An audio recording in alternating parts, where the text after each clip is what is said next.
Tskaltubo was once a flagship Soviet spa resort, a place where ideology met indulgence, where mineral waters, grand architecture, and central planning all converged in one therapeutic Soviet utopia.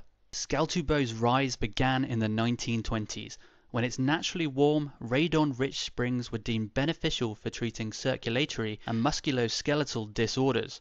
But it was under Joseph Stalin that the town reached its zenith. He is said to have been a frequent visitor himself, and Tskaltubo became a favored destination for workers on state-sponsored holidays. At its peak, Tskaltubo hosted over 100,000 guests annually. They stayed in as many as 22 luxurious sanatoriums, with direct train lines from Moscow delivering holidaymakers seeking both rest and rejuvenation. But with the collapse of the Soviet Union, spa tourism collapsed too. Buildings were abandoned, sanatoriums lay empty, and the baths fell silent. In the early 1990s, Georgia was newly independent, but politically unstable.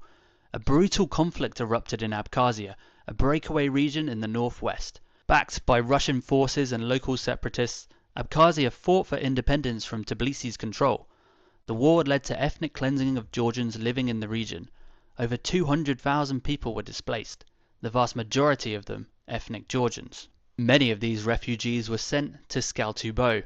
The abandoned sanatoriums became makeshift homes, not for holidaymakers, but for families fleeing violence. Grand lobbies became communal kitchens. Former treatment rooms were turned into bedrooms. Decades later, hundreds of people still live in these ruins, many of them in limbo, unable to return to their homes in Abkhazia and awaiting permanent housing that often never comes. Faded grandeur, lived in decay, and complicated memories. It stands as both a relic of Soviet ambition and a witness to the human cost of unresolved conflict. But now, as Georgia's tourism industry booms, refugees are slowly being rehomed in new apartment blocks, and old sanatoriums are being redeveloped into modern spa complexes.